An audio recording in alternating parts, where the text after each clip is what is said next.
All right, thank you everyone for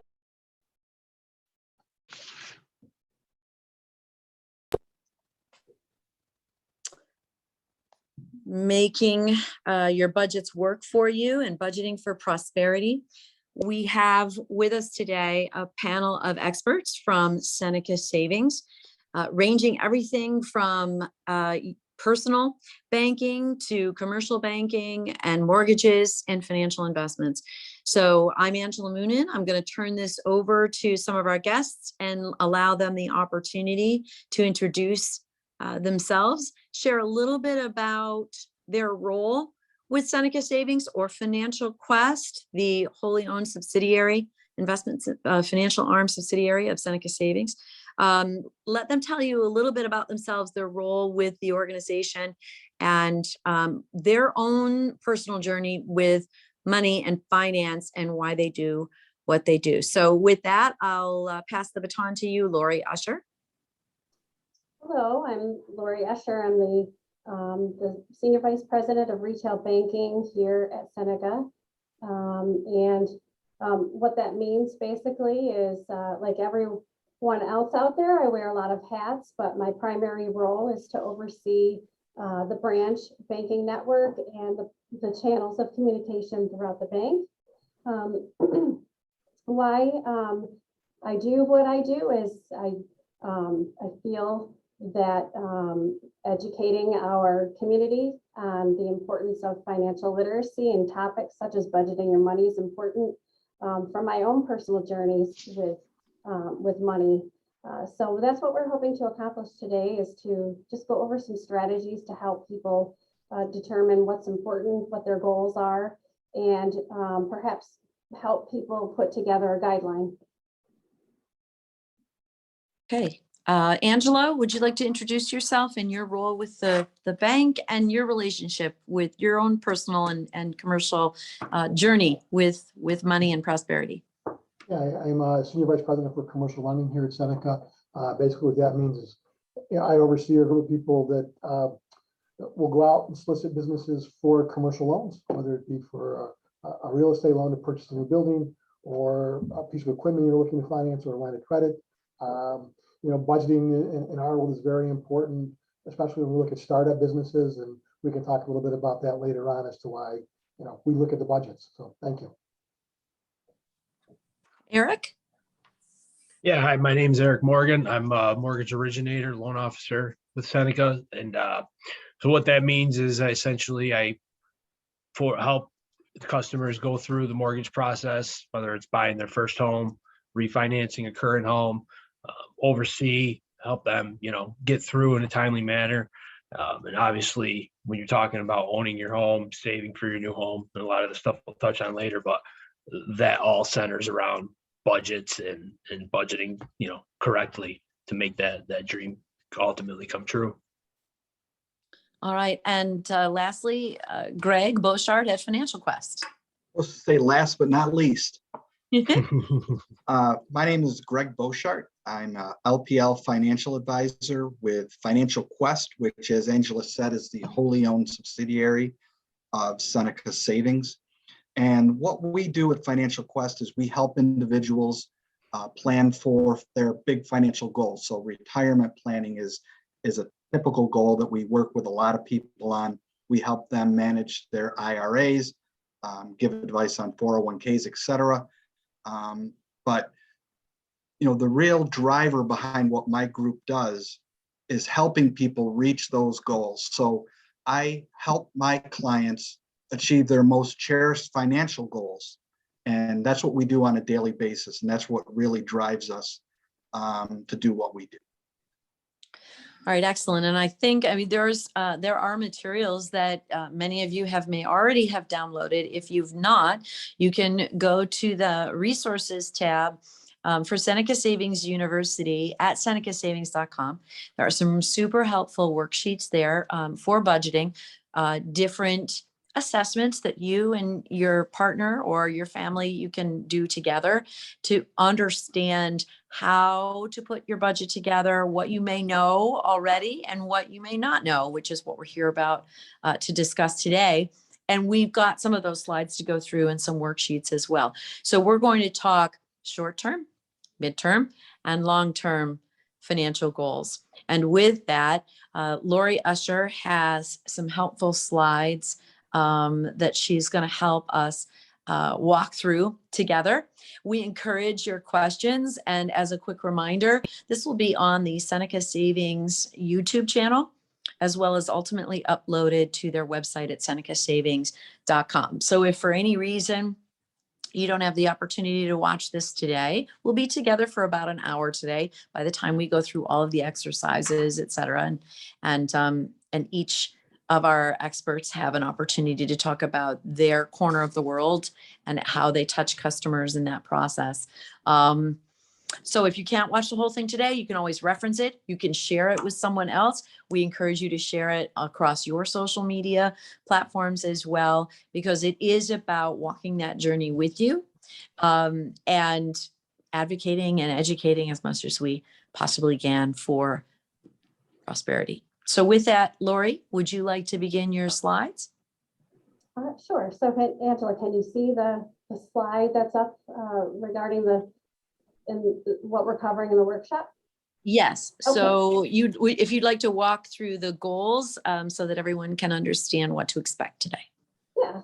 So, as we mentioned, in this workshop, what we hope to accomplish is to determine what our personal obstacles are to budgeting, to create a format to track and analyze our spending, to create a listing of what our short and our long-term goals are, and maybe some mid goals, discuss the importance of debt reduction and emergency savings, and again, apply some strategies to manage our day-to-day spending.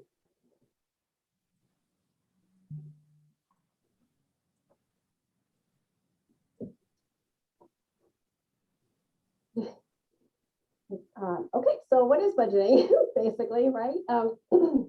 It's really, how can a budget help you to achieve your financial goals? And it's interesting to understand why people don't create budgets or why we don't set goals in general, and the mindset there. But if without a plan or a vision to achieve, or without writing down a plan, things tend not to happen. So sometimes when we look at creating a budget, we think it's going to be too hard, it's going to be too complicated, or maybe people just can't really see what the ultimate goals are. Sometimes, Lori, can people also, in a sense, think that, oh, well, I don't make enough money to have a budget, or that doesn't really apply to me because I don't have a lot of payments, or I think that it's probably very helpful across the gamut. Am I right? Yes. Yeah, that's true. I mean, I have to see it to believe it. So for example, I created a budget because I like to go on vacation once a year. So I print out a picture of my favorite vacation destination. It sounds silly, but I put it right up on my refrigerator, and I look at that because it's something that's important to me, but it also, there's a pain point involved because it doesn't just happen. You have to save for it. So like all things, all financial goals, you have to really understand what's the end result in determining what your goals are.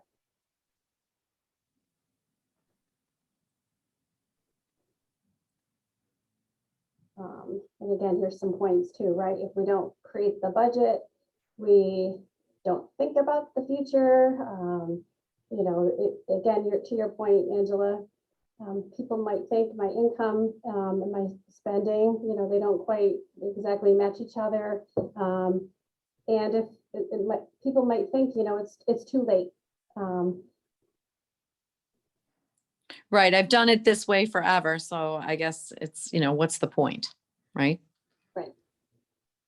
So, we're starting with the short-term goals and why we need to think about short-term emergency funds. That's something that has really came out of the pandemic as a result. we've really found that most people don't have enough money set aside to prepare for short-term emergency expenses.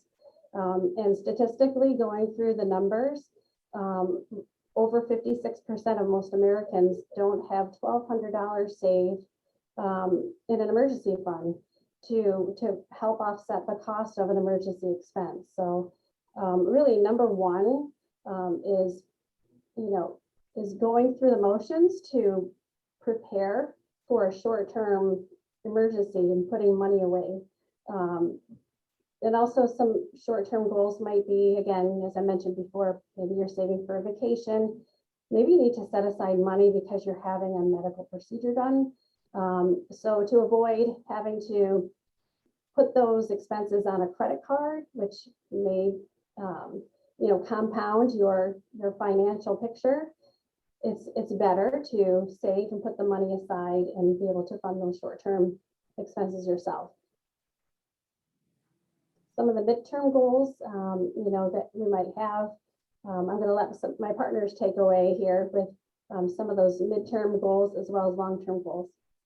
Yes, Eric, because you, from a mortgage standpoint, those midterm goals in the 3 to 10 years, you must deal with this often where people come in, and especially in today's market, right, where it's so necessary to have a larger down payment if you can, to put you in a position to get the home that you want to get. Can you talk a little bit about those midterm goals and how people can set themselves up for success in getting that home and some of those other things that fall into this particular category? Yeah, I mean, saving for a house is obviously one of those, can be midterm to long term, depending on, your credit situation. But you want to take and we'll get into this more later, but you're going to want to obviously set a small percentage aside, or a large percentage, whatever works for you, for the emergency fund, also for your savings too. So you can ultimately realize that goal of getting the house. And to be able to do that, I don't have the stats in front of me, but I know a lot of people are living paycheck to paycheck, which, is going to require, to what Lori said, sit down, do the budget. I think a lot of times people are reluctant to do it because it's gonna be a scary thing, and I think especially when it comes to the house, it can be very, overwhelming to some people. But when you put the plan to action, when you sit down, here's how much I'm going to save, here's how much I make, here's where it's going, I think that really is beneficial into realizing that ultimate goal of saving for the down payment. And just to finish on that, but when you get into the house, getting into the house is the first step. Being in the house is a whole new thing. So And maintaining the house. Yeah, right. Absolutely. And making sure budgeting becomes even more important at that point, because things break, emergencies happen, and you have this, large payment in the house that takes up a lot of your budget. So I think once you're in the house, budgeting becomes even more important to maintain that lifestyle. Thank you. And Greg, long-term goals. I mean, this is really where you shine. And then Angelo, we'll talk with you briefly as well about what are some examples of goal setting with respect to business owners when they are, they're anticipating growth or wanting growth for their business, et cetera. But Greg, on the long-term goals, saving for retirement. I mean, this is your forte, right? Creating a college savings fund, et cetera. Can you talk a little bit about that and the importance of that? Absolutely. I mean, a lot of times people think about their retirement and they start thinking, that's a long time off. I have plenty of time to plan for that. But the flip side of that coin is the earlier you start, the easier it is. So in my world, rule number one is pay yourself first. So if you prioritize saving for yourself, that's going to set you up in your budgeting to make everything else work. So if you wait until you've paid all the bills, you've bought groceries, had a pizza night, went to the movies, did all the fun things, and then waited till the end of the month to say, okay, now what do I have for savings? It's going to be harder to save. You're going to have dwindled down your income for that month, and it's going to be harder to look at it psychologically and say, okay, now I'm going to put away the rest of this money for my retirement. So it'll never seem as though you have enough to save for yourself at the end of the month. However, if you set aside savings for yourself, you'll be amazed that there always seems to be enough. And I guess that's one of those things that is kind of, you have to try it to believe it. Lori mentioned that earlier. Experience it and you'll see that it works. And so then the next question I get asked a lot is, how much should I be saving? So 10% is a good guideline, but if you can't hit that 10% number, that shouldn't prevent you from starting with something. And then I also get asked, should that be 10% of my gross or 10% of my net? And that's overthinking it. Just pick whatever, number is good for you and start working with that number. So how do you go about doing this? Well, the easiest way to accomplish this is through your employer's retirement plan, their 401k, 403b. Sometimes you might hear terms like a SEP IRA or a simple IRA. Your employer will withhold that money from your paycheck. So you're not even seeing it. It's not money that's there for you to live on. And it makes it a lot easier to, make that a budgeting priority. It makes it automatic, if you will. And there's different ways to save for retirement. There's traditional, there's Roth, there's different implications to those, but that could be another topic for another webinar at another time. But as an added incentive, a lot of times in these different retirement plans, your employer will also match the money that you put in. So that's almost like, supersizing your budgeting when it comes to your retirement plan. If your employer doesn't offer a retirement plan, you can establish your own personal IRA. And while we can't do salary reduction for an IRA, you can set it up for automatic investments out of a checking or savings account. So, when you get paid, you can set it up with, myself, who, that's what I do on a regular basis. Or if you're already working with someone, they can set this up for you. So it automatically, through what we call an ACH transfer, comes directly out of your checking or savings account. So that's one way to make budgeting for your retirement a priority. The second rule of thumb that I alluded to earlier is the earlier you start saving, the easier it is to reach your goals. So, I'm asked all the time, when is a good time to start saving for my retirement? And it doesn't matter how old you are. I always tell people now is the best time to start saving. So if you're 25, it's a great time to start saving. If you're 50 and you think it's too late, it's not. Now is a great time to start saving. This rule of thumb should seem obvious, but let me give you an illustration. So if investor one starts at age 25 and contributes $100 every month, and investor two starts investing at age 35, so 10 years later, and makes the same $100 a month contribution, assuming they both earn the same rate of return, so in this case, let's say 5%, investor one will have saved about $162,000, while investor two will have saved about $89,000 by the time they're both 65 years old. So that's a huge difference. And if you consider the fact that if you're younger, you're probably at your lower earning years now, and you're going to be earning more later. And that's why budgeting is a dynamic process. It's something that needs to be revisited at least once a year to make sure that you're budgeting properly for your income.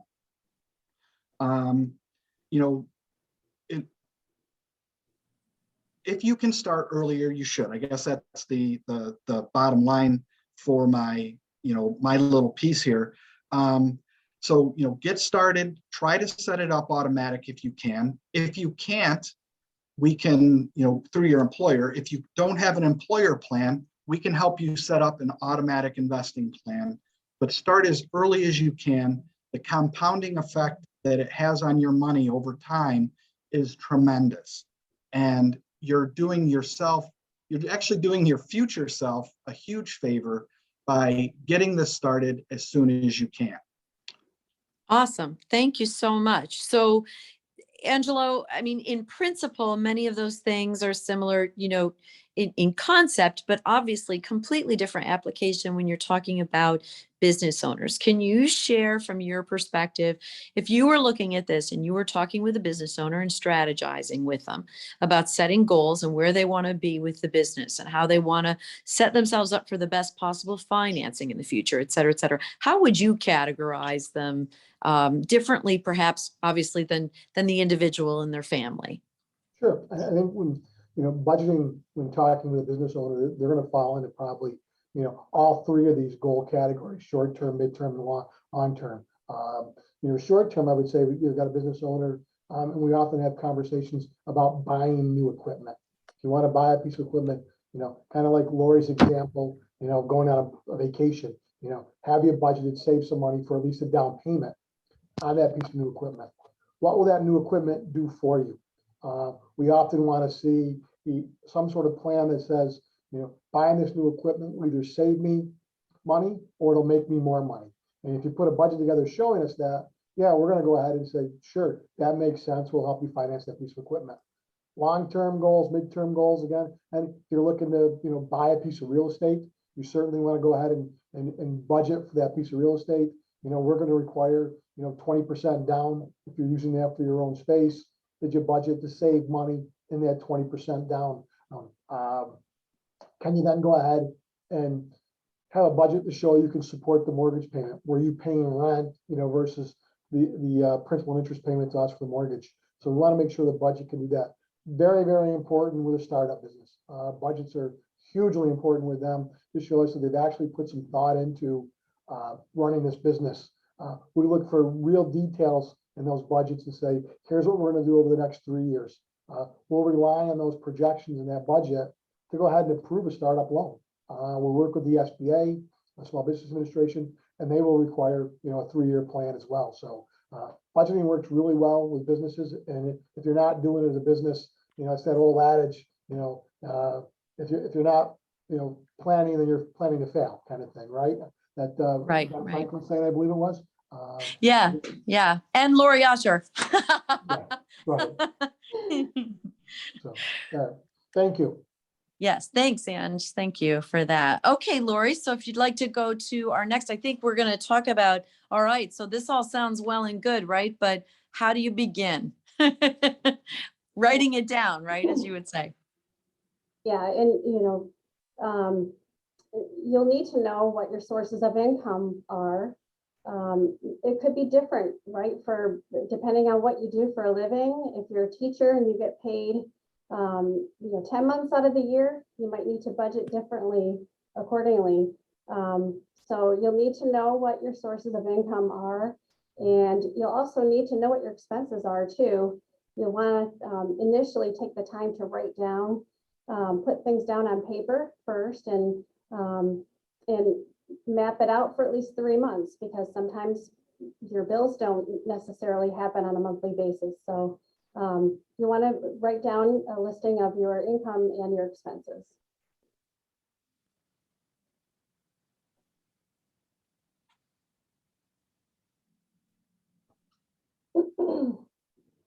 And these are just some spreadsheets. And again, these forms can be found on our website. Right, Angela? Yes. Yep. If they go right to Seneca Savings University, you'll see it right on the drop-down tab for investments and financial resources. These are all right there to click on and download. Super helpful, right, Lori? Because as you said, and Angelo, if you don't plan, if you don't write this down and make it real, very hard to ever really get anywhere with it, make real changes that impact your financial well-being. Yeah, and Greg mentioned this earlier, excuse me, really to know what your discretionary income is, that dollar amount that exists that you can fund your retirement accounts with, or that you can allocate towards paying down debt.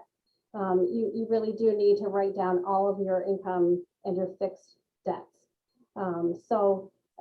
Greg, you mentioned this about paying yourself first, and I love that. And the same principle applies to building an emergency savings account.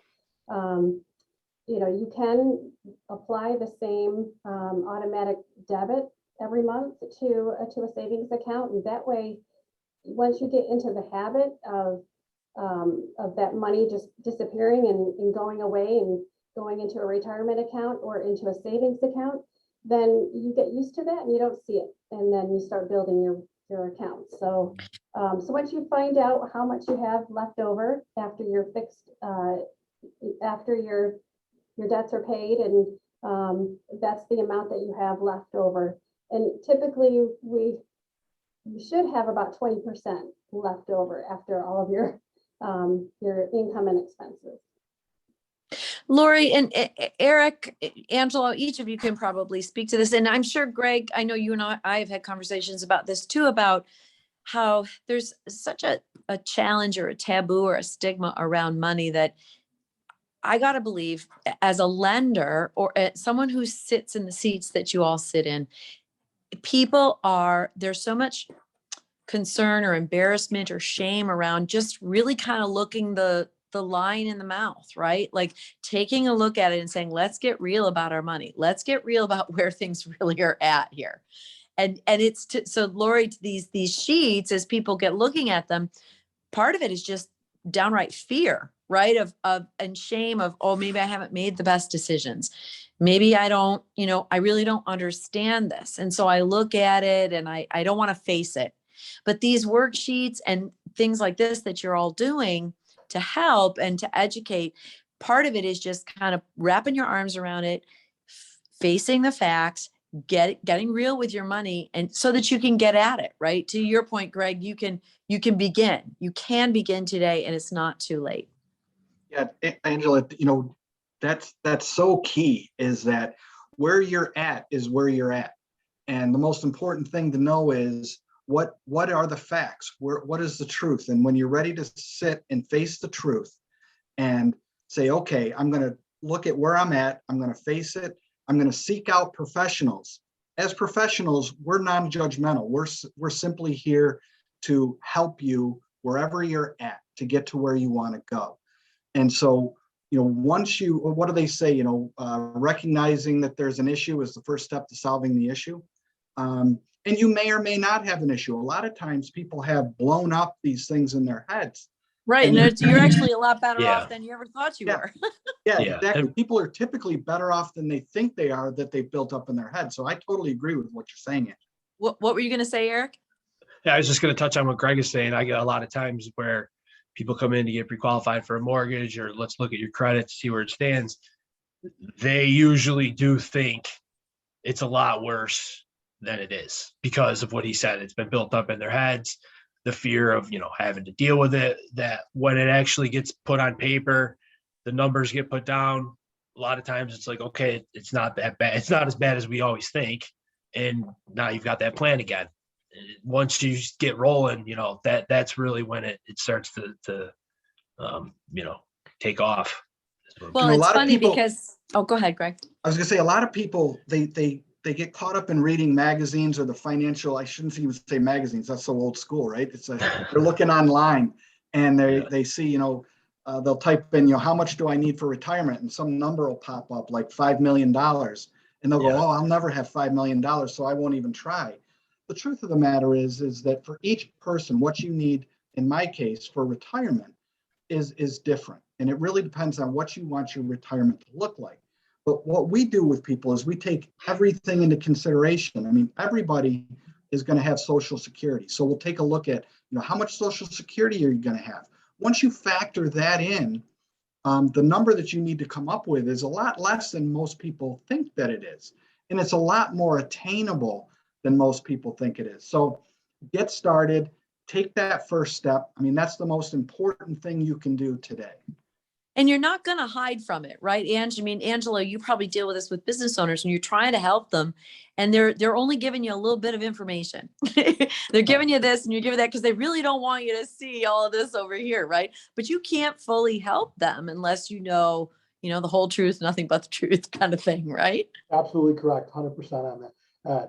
That's we're going to get that information one way or another. There's a lot of reports out there that we're going to pull once you sign an agreement with us to allow us to pull credit. We're going to see what you got. on the credit reports. So we're going to know what's out there. So, there's no point in being embarrassed by it. We've seen worse. Don't worry about it. You've seen it all. I'm sure in the number of years that you've been involved in this, you've probably seen it all, right? Yeah, we see a lot worse, and business owners are great at their business, and some of them aren't as great with their finances.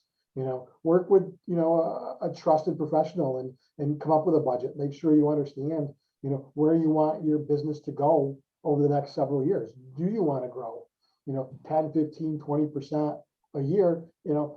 What are the ramifications of that growth? You can't just say I want to grow 20% and not plan to have to add staff or pay for more materials or whatever it is that comes along with that growth. You need to be prepared for it. We want to see those numbers as your partner as a bank, to make sure that we're with you as we say, along that journey to help you get to that 20% growth. Yeah, and recommending the right products and the right things for where they're at in that stage, 100%. because what Yeah. might work for them today may be good for today, but not necessarily, a year from now or 3 years from now in a different scenario, et cetera, et cetera. So Lori, with you, when we're looking at this discretionary income, I mean, you oversee all of the branches, right? So the folks throughout that many of us tend to meet when we're in and out of the branch locations, that's your team, that's your frontline team.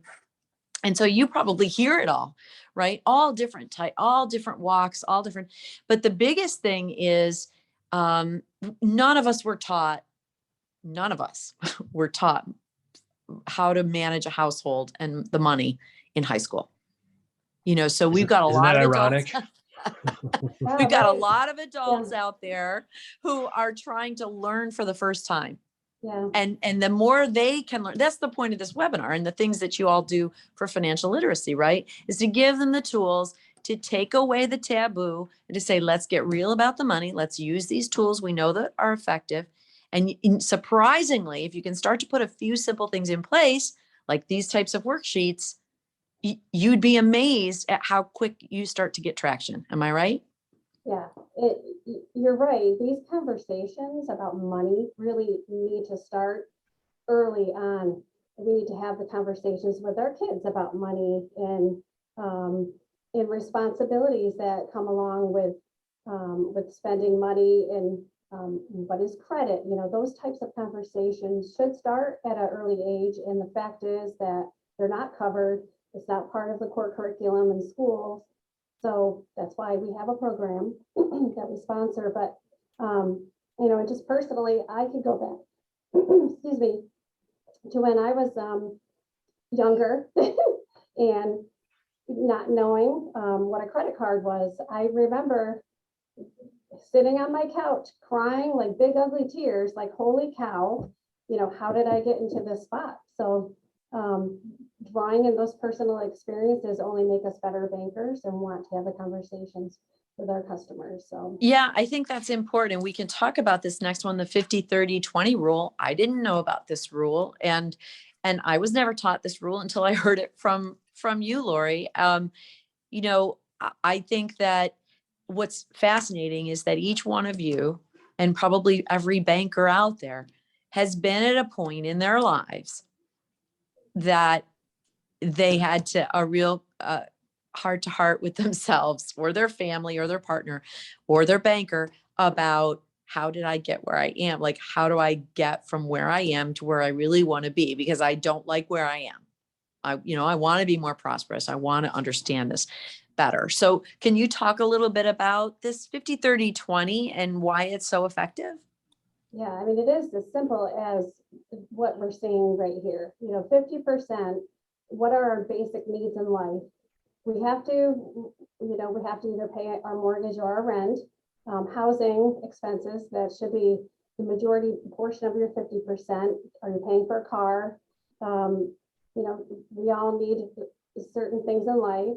And then of course, the 30%. Would taxes, I'm sorry, Lori, would taxes would obviously fall into that part of the 50% as well? If we're paying a mortgage, yes. If we're own real property, and we have to pay tax, yes. Gotcha. Yeah. And then the 30% of the wants, that includes things like your cable bill. Your phone is not a need, although we need our phones. It's more of a 30% in the want category. So, and then the 20% in the savings and the debt area, or debt meaning paying down additional debt, and then helping to put money aside to meet our emergency savings and our retirement savings.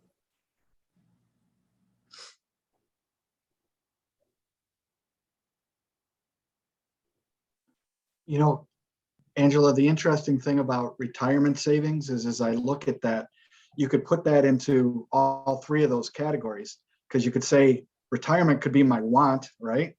I want to have this, I want to have a better This retirement quality than of I, retirement, right, yeah, I right. want to have a better retirement than I do while I'm working. It could be certainly be a need, you know, I need to have money set aside for retirement. And then as far as, savings, obviously it could fall into the savings as well. So I think retirement should be all of it, all of that, but I'm biased on it. So. Sure. Eric, how about from you, from as it applies to mortgages? We know when someone's looking at, they've got, let's say they put their 50, 30, 20 together, and under their needs is your housing, right? But within that, there are nuances of what do I need and what do I want? And those two might not line up when it comes to that dream home, right? So how do you advise people on how to leave yourself enough breathing room so you have a home that you can be proud of, that fits your family and suits your family, but it's also practical and plausible within the confines of this 50, 30, 20 structure? Yeah, and I mean, not to get too nuts and bolts, but how we look at it when it comes to qualifying, it's the rule is 45% of your total debts, basically. So we take your monthly income, or we take your debts, divide them by your monthly income. 45% is what is allowable to go towards housing and any other debts that would be on a credit card. So that sort of is falling in with the 50% line.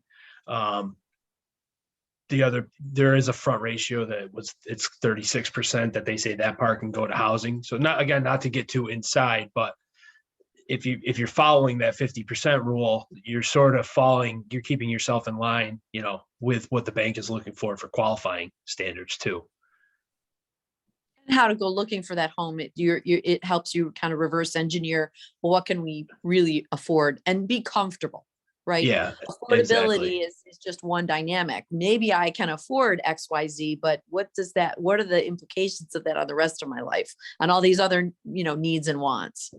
Yeah, absolutely. Because when you get into the house, you're going to have, all these new expenses that nobody really, people can tell you about it, but until you're in it, you don't really realize. So, if you're continuing to stay on that plan, save the 20%, that's going to give you that nest egg that you can need. It's always good to try to have reserves, especially when you have a mortgage. I know a rule of thumb that you like to hear is 2 to 3 months of a mortgage payment in savings. So, when you're saving to get the down payment, when you get into the house, you want to keep that mentality going, but it's the shift to, okay, I need to have these reserves in case something happens. I have that nest egg, because you don't want to be house poor, and you don't want things to start breaking and you can't handle it. Okay, Lori, do you want to go on to the next? There we go. Okay. Yeah. So in terms of debt, how do we tackle paying off our debt, and what is good debt and what is bad debt? So there's a couple of different strategies with debt repayment, and using that discretionary income that you might have. Where should you apply your repayments to your debt? So there's the Avalanche Method, which again, do I tackle those the debts that have the highest interest rate first, or do I just pay off the debts with the lowest balance? But either way is a good principle. By paying off a loan, or actually by paying off a credit card, leaving the credit card open, it actually improves your credit quicker by having the open credit line, but the balance paid down. It frees up what's called the credit usage and improves your credit score. paying off a loan, although it helps your credit because it shows that you have a good repayment history, the balance is no longer there. So there's a couple of different strategies involved with repaying your debt. But I'll open it up to my partners too, if they have any other thoughts here. I was just going to touch on, as you're paying cards down, like you said, the credit bureaus look at total usage of your cards, late payments. They all get their percentage. So as you're paying them down, a lot of people think, okay, I paid it off, let me close it right away. What you really want to try to do is pay it down, let it sit there with an available balance for a few months. If you plan to close it, that's fine, but let your credit build itself up with that more higher available balance for 3 to 4 months, and then maybe close one card, then the next. So you don't want to shock your credit to the point where you just paid everything off and then your credit takes a hit because you close everything right away. So that's something to keep in mind that I don't think a lot of people realize. Yeah, we have a And you credit- have, Lori, does Credit Sense, I know Seneca has a tool called Credit Sense that helps you monitor your credit and take a look at that. Does Credit Sense, I know Coach Leah, who's a virtual bot, 24/7 financial coach that you also have online. Is that type of coaching available with those two tools? Yeah, Credit Sense, it updates weekly, I believe, depending on your history, your credit history, and it will tell you if your credit score goes up 3 points, you can click it through and it'll tell you why, because either you've paid down a debt and freed up the credit, or whatever's happening, or if your credit score goes down, it might be because you just recently applied for a loan and it shows as an inquiry on your credit. And I know, Eric, you've spoken often about this in some other mortgage webinars that Seneca has done, of how a big part of your job you see as, if someone comes to you and they're, maybe they haven't started budgeting properly yet and they're in a little bit of a spot and they can't necessarily get qualified for the loan. And Angelo, I know you've done this on the business side too, where you coach them in a sense and give them some insight about, look, maybe you're not, right? Can you talk a little bit that you maybe not ready today, but here's what you can do. Can you both have had experience with that, correct? Yeah. I mean, a lot of times people will come and, they're usually they say, okay, if I can't qualify now, what can I do to get there? And then that's basically where we try to outline, okay, pay these down, bring in a lot of this stuff that's on these slides, create a plan, essentially, do X, X, and X. Here's the time frame that we think it's going to heal in, and I can tell you we've worked back numerous people from poor credit to very good credit. Some take 6 months, some take a year. Every situation's different. So, but if the person's willing to do it, there's definitely light at the end of the tunnel for people that. Angelo, can it turn that quickly and positively on the commercial side? I mean, 6 months to a year, could they be coming back to you and you could be working with them with a loan product? Honestly, it depends. It can go that quickly. It depends on how fast and aggressive the business owner wants to be. The challenge on the business side is you're looking at both the personal budget or income and expenses they've got out there working through there, and the business side. And we turned a very good customer now that was struggling when I first met him years ago. We sat down and said, here's what his issues were. A lot of equipment loans sitting out there, paying a lot of money for equipment that wasn't being used in the wintertime. How do we clean this up? How do we get through this? Let's put a plan together on what you think you need for equipment. So it's not just, today I need a bucket loader, because I've got this job. Well, the bucket loader sits unused for, 4 or 5 months out of the year. What good is that expense? Have a plan as to what you're going to do. Sometimes leasing the equipment is better than right buying it. So, we have those conversations with the business owner and help them formulate a plan so that, in 6 months to a year, we can get them to where they want to be. Angelo, can I just intervene here? So I know just from working with you and partnering with you and listening to conversations that you've had with business owners, I know that you look at tax returns and you look for trends year over year, but knowing I just wanted to point that out. That's something that you do. You're very thorough with your business customers, and you look for the trends, and you make, you give advice, knowing what your business customers might be looking to do next year. So you want to talk a little bit about that? Yeah, typically we try to get, at least 3 years of tax returns. If you can give me, 2 years of tax returns and how you did for the most recent year of tax returns aren't done, great. And then if you've got a budget to show me where you're going, it's even better. Because then we can sort of really sit down and say, historically, here's what you've done. Here's what you're able to pay down. If it's a good tax return, it's going to have a balance sheet. It's going to show me, what you've been able to create for assets versus liabilities and what you've retained in your business. Greg said, one of his mantras is, pay yourself first. In the business world, we want to see you retain that in the business first. We want to see the retained earnings go up year after year to show us that you're keeping the business strong. You have a business plan to keep that, or a budget plan, and to keep that retained earnings going up. It's okay. We understand you're the business owner. You can take that money out of there at some point in time, and we want to see some incremental growth in your retained earnings. And hopefully, as we keep talking through this here today, you've got a budget to show that. So, but again, I'll offer it out there. Anybody who wants to sit down and talk and go through their tax returns the last couple of years and a budget, I'm more than happy to do that. It's it's not really a service that we try to do, but it's something we're willing to offer and talk to anybody about. I can't put a name to the service, but we're happy to meet with you and do it. So it's, what is it called, Greg? A cup of coffee and a conversation, right? yeah, absolutely. Yeah. You just never know what you're going to find out too. It's Right. That's the fun part of the job. Yeah, and again, this slide is just, again, talking what we already spoke about earlier. How much should you be putting away to fund a financial emergency? And what you should aim at, which is 3 months of living expenses, which is exactly what Eric had mentioned earlier. Something we didn't talk about was to remember to get insurance to protect your self. Greg, anything there in that arena?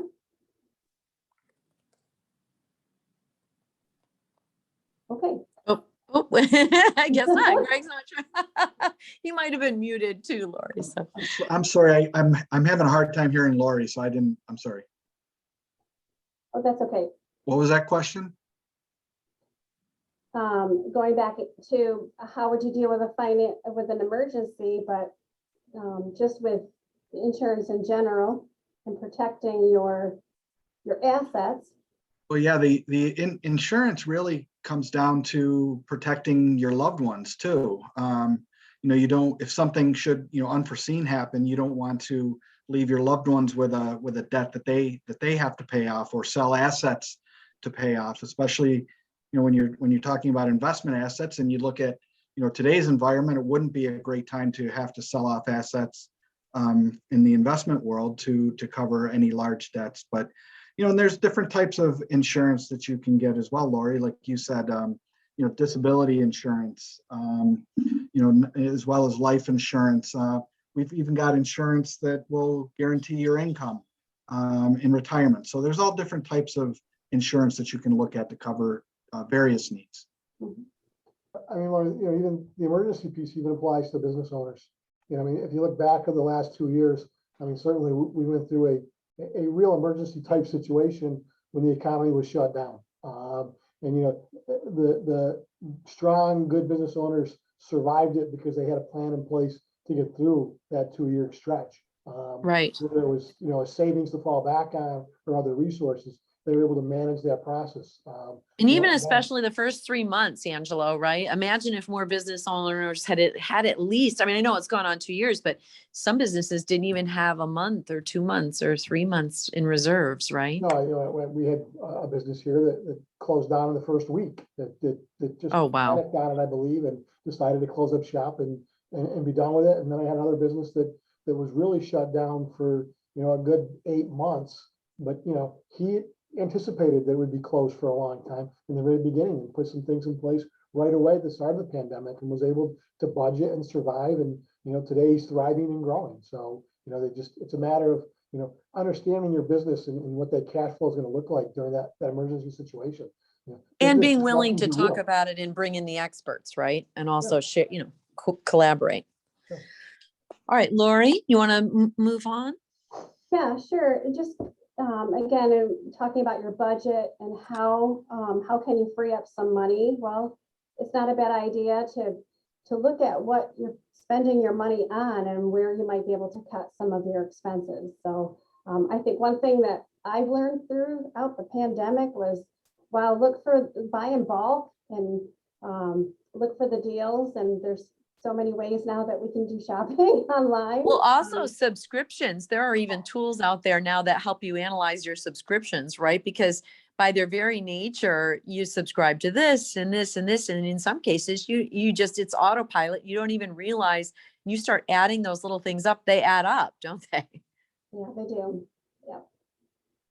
We could spend a lot of time on this slide, but I'll just move right along. Yeah.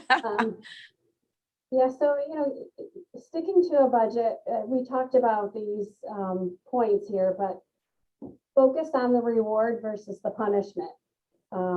It's really not as painful as you might think to put together a budget. And I'm the visionary person. Create your visionary board. What does retirement look like? What do you want to do in retirement? And that way it's easier, not as painful when you start putting the money away, when you look at, when you can see what your goals are. Make it automatic, set up an automatic payment into your, to pay down your debt, or to allocate towards your retirement, or even towards your savings account, building your emergency savings. Create your budget. Lori, you have a product called Roundup that you can round it up to the nearest dollar, right? So each time you use your Visa debit card from Seneca Savings, like you can elect to where the nearest dollar on every purchase, right, goes into your savings.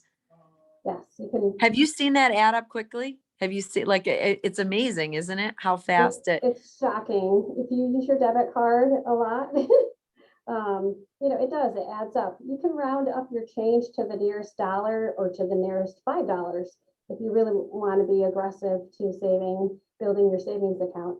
But it adds up. You can think about how many times do you buy gas, how many times you go to the grocery store, how many times you use your debit card. You can round up your change every time.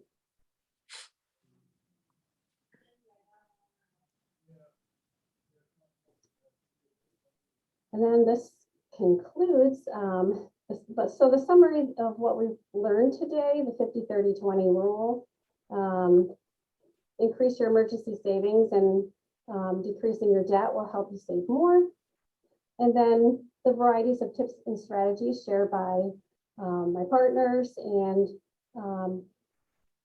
stick to your budget, carve it out.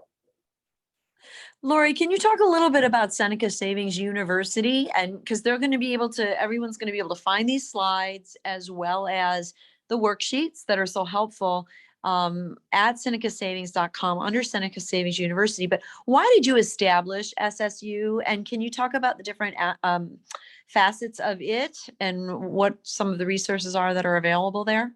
Yeah, I'll stop sharing my screen here just to. Wow.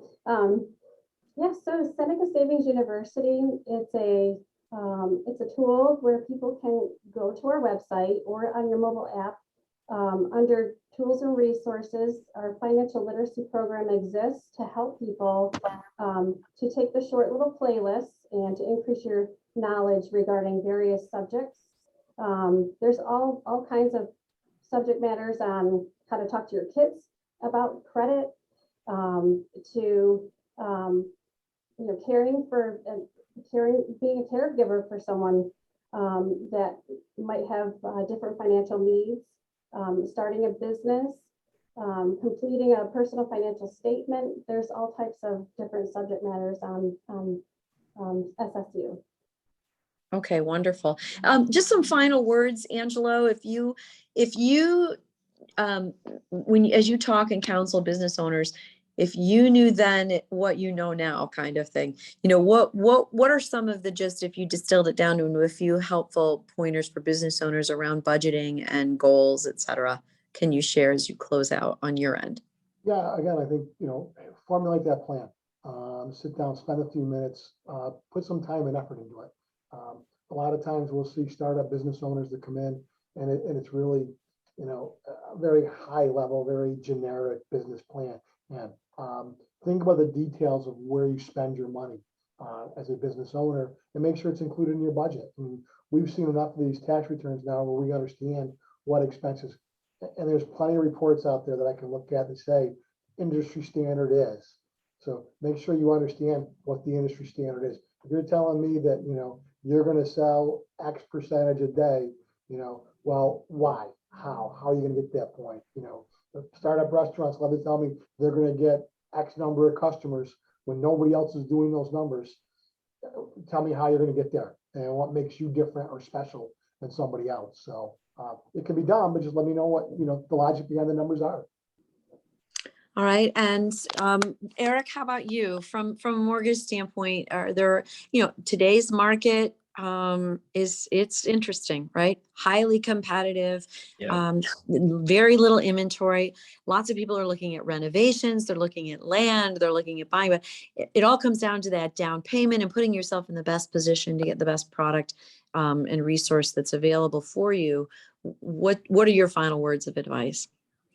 Back to plan, same type of thing in both Greg and Angelo and Lori's world. Put a plan together. How much are you going to save for your down payment? Come talk to us at the bank, get the credit pull, get pre-qualified, see what it's going to have to take to get you to where your final goal is. I would say be aggressive, be as aggressive as you can if you want to ultimately be a homeowner with the things that we just learned, saving with the 50, 30, 20. And again, really goes back to just tackling it. Plan it, go after it, and don't hide from it, because I think a lot of people do run from it. So yeah, burying your head in the sand doesn't get you to where you want to go. It just keeps you where you are. So it's always it's always going to come back. It's always going to come back if you don't fix it. So Greg, from Financial Quest perspective over there on State Fair Boulevard, can you share and some final thoughts? Yeah, thank you. As I said earlier, and I really want to stress this, start to face what you need to face today. We can help you figure out where you want to be. So what I mean by that is you tell us what type of income that you want to have in retirement. We can actually factor in inflation, look at your current savings if you have any, look at what your potential Social Security may be down the road, and really put a hard number to what you need to put away on a monthly basis or on an annual basis to reach your goal. And that doesn't matter how old you are. You could be 21, you could be 60. We can help you figure out a plan to get to where you want to be. And for those of you that have been investing, congratulations. And you may have some concerns about what's been happening in the stock market over the last 3 or 4 months. And if you do, we're offering something that we like to call a cup of coffee and a conversation. So we'll just come in, meet with you. The coffee's on us. We'll look at what you're currently doing. We'll listen to what your goals are, what you want to achieve for your retirement. And we'll let you know if we think that your current situation will get you there and if you're on track. If you are, we'll let you know that. We'll send you on your way. If you're not, and we think that we could make some suggestions for you, we'll make those suggestions. There's no obligation, but of course, we'd love to sit and talk to you. And at the very least, the coffee's on us. You can come in. We just have a nice conversation. They can also Zoom with you. We can do it virtually as well. Yeah, anybody that wants to do virtual. Eric, are you Zooming with any clients with respect to mortgages, et cetera? They can start the pre-application or the pre-approval online. Is that correct? Yeah, we can do application online, over the phone, Zoom. Yeah, I've been doing it all since the pandemic. We've used all types of technology. So yeah, there's definitely several ways to get that done. And you can do it the old-fashioned way and come in person too. That's right. So Lori, can you talk just briefly, we can wrap up with the branch locations and what you encourage people to do next. We're located in Baldwinsville, Liverpool, Bridgeport, and North Syracuse. And I think the next step is organize your finances and sit down and write out a listing of your income and your debts, and have a conversation with someone here at Seneca Savings. We have wonderful people in the branches that would love to sit down and talk to you more about how to put together a strategy. And round up your change, right? That is the best program. I'm living proof that. Right. Even if folks watch this webinar and they did nothing else except for, implement round up your change, their life is going to look different a month from now. It's going to look different 2 months from now. It's going to look different. And it's in that 42 cents or 88 cents or 16 cents or whatever it is not going to be missed. Right. But cumulatively, it can have a lot of power. So, and I think that that's the whole message on all of this. It's not one silver bullet, right, Angelo? With businesses, it's not one singular answer. It's a collective of a mindset and a plan and the right people in your corner. So thank you, each of you, for your input today. Thank you again for those of you who are watching in your patience and us getting started with some technology issues, et cetera, today. We wish you the very best. And for wherever you're at, we're with you for life's journeys. We hope to see you at senecasavings.com, on Facebook, on LinkedIn, on YouTube, and take care. We'll see you soon. Thank you.